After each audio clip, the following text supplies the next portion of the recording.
mua nâng ba tàu cụ tu po nia tu nâng wa cụ lu lu mua cụ cho trẻ wa xia mu cháu mi cà đu cụ xa đây tua chỉ xa wa nâng dĩ mu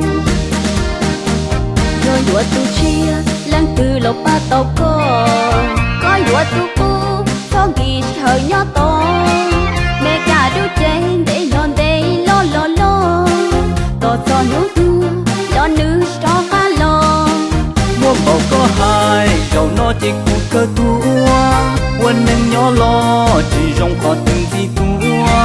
我写给你，我家有做我路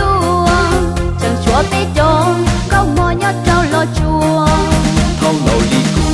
nê chùa là đa sứ o nê chừng vua tua lông gì cụ tu pu mò Thìa có măng măng, hay thìa bé chọn câu mò, tu phê cú mua, ta chỉ phê ta tế châm lo.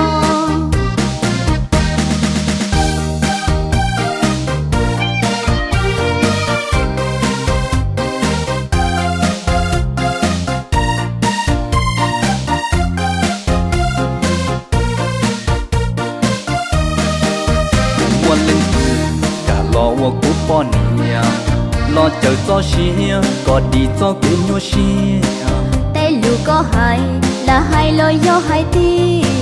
nâng rong xóa trông, so ma ta kể chia xia. chỉ mua po nia chỉ bao yo wa nâng nhỏ ta yo tu chia lo xón tranh tranh ta rồi